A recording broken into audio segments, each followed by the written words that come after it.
All right. Now that you have discovered that food is not the enemy and you need food for your body, you realize that food cannot resolve any emotions, it cannot solve any of your problems, it cannot be your best friend, it cannot be the number one focus or nucleus of your life. Food has its purpose, and you have to learn to make peace with that. The next thing you need to do is you need to realize that your body is a machine. Well, it is technically. It's a machine, and you have to learn how to feed it. Now, when your engine, your car, is running well, it needs its fuel. It needs its oil. It needs its water. It needs to have its air check now and again for the wheels. There are many, many things in an automobile that need attention. And there are many, many things in your body that need attention as well. The first thing I'm going to talk about is feeding your body on a regular basis. There are some of you who say, I'm not a breakfast person, so I'm not going to eat breakfast. Just coffee or juice is fine for me. I'll catch up later. Well, I'm here to tell you that that's not a very good philosophy. If you want to maintain your body the way it needs to be maintained, like a well-maintained automobile, you need to make sure that it is fueled on a regular basis. It is better for you to eat smaller meals all day long, like to start at 8 o'clock in the morning and eat something small, say maybe 200, 300 calories. Then 2 or 3 hours later, eat a little something else. Then 2 or 3 hours later, eat a little something else. It's better for you to continuously feed your body throughout the day than it is for you to wham bam, thank you ma'am, a whole big old dinner after not eating a thing all day long. I know this. I lived it.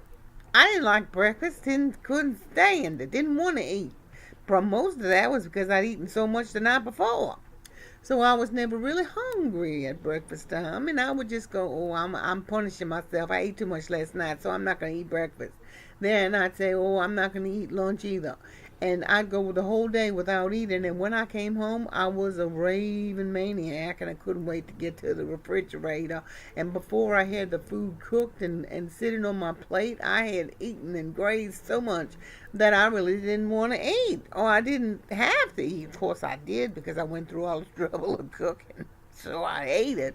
But to tell you the truth, I didn't need to, because I had grazed and eaten so many pop and throw it in my mouth and ooh, let me taste this, and I always have a little tasting spoon and I'm tasting. So I tasted my way into fullness. And I really wasn't hungry when dinner time finally hit the table, but I ate it anyway.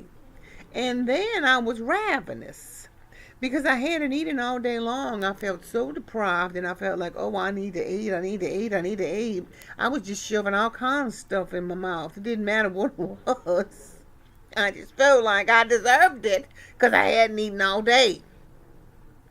Then the next morning, I'd wake up and say, oh my God, I ate so much last night, I can't afford to eat breakfast. I'm just going to drink some coffee. And then when lunchtime came, I said, oh my God, I really can't afford to eat anything because I ate so much last night. Then I went home, same old thing. So you see, it was a vicious cycle. So what happens when you don't eat breakfast? You get hungry. Then you want to eat so much to make up for what you didn't eat. No, I'm wrong. 6 meals a day is the best way to go. Start off with a small breakfast, high protein, very low carbohydrate. But if you're going to have carbohydrates, have them in the morning. Have them in the earlier part of the day, because your body is moving and grooving and burning and churning. And it burns the sugar and the things that are more likely to stay in your bloodstream and attach themselves to your hips and stomach and legs and whatever, and your fat cells, if you eat them later on in the day when you are not as active, they will be more prone to just find themselves a little comfy spot and stay there. And then you call that adipose tissue, otherwise known as fat.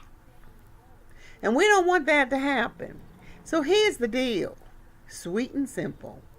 Eat small meals during the day.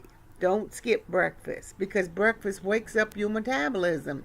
Your metabolism is the machine that moves you and keeps you going and helps to burn the calories and helps to keep you active and to keep you going like a strong machine. If you don't feed your metabolism is going to lay down. I can't wait till 6 o'clock when she feeds me. Don't do that. It's a bad idea. 6 small meals a day and store it with breakfast. It is one of the most important meals of the day. What they say is true. Listen to them. Don't be stubborn.